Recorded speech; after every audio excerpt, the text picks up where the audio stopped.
પાનોલી જીઆઈડીસીમાંથી જતી એનસીટીએલની pipeline leakage થતા પિરામણ ગામના તળાવમાં હજારો માછલીઓના મોત. તળાવ ભાડે રાખી મત્સ્યોદ્યોગનો વ્યવસાય કરનાર ઇસમોને લાખો રૂપિયાનું નુકસાન. અંકલેશ્વરના પાનોલી જીઆઈડીસીમાંથી પસાર થતી એનસીટીએલની પાઇપલાઇનમાં પિરામણ ગામ એનસીટીએલમાં જતી પિરામણ ગામ નજીક ભંગાણ સર્જતા ગામના તળાવમાં કેમિકલયુક્ત પ્રવાહી ભળતા તળાવમાં રહેલ હજારો માછલીઓના મોત થયા હોવાનું જાણવા મળી રહ્યું છે. આ પાઇપલાઇનના લીકેજને કારણે તળાવમાં કેમિકલયુક્ત પાણી ભરાઈ જતા સમસ્યા સર્જાઈ હતી.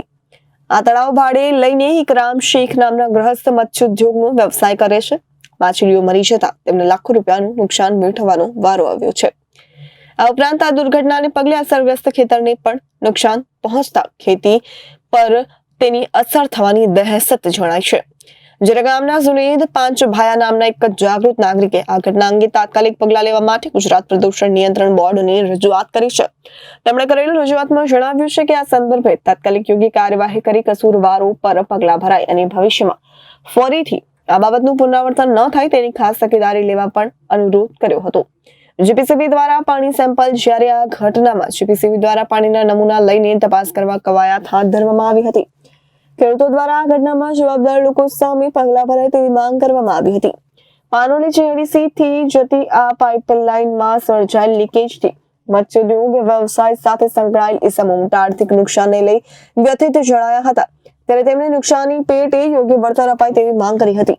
એક તરફ સરકાર પશુપાલન તેમજ મત્સ્યોદ્યોગ માટે સહાય કરે છે અને રોજગારી પૂરી પાડે છે, તો બીજી તરફ ઔદ્યોગિક એકમો દ્વારા ચોમાસા દરમિયાન ગમે તેવું વરસાદી પાણીની આડમાં ગમે ત્યાં ઝેરી કેમિકલયુક્ત પ્રદૂષિત પાણી છોડાતા સમસ્યા સર્જાતી હોય છે.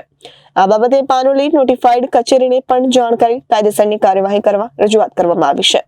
ભૂતકાળમાં ઔદ્યોગિક કંપનીઓના પ્રદૂષિત પાણી પીવાને કારણે ગાય ભેંસો સહિત ઘણા પશુઓના મોત પણ થયા હતા.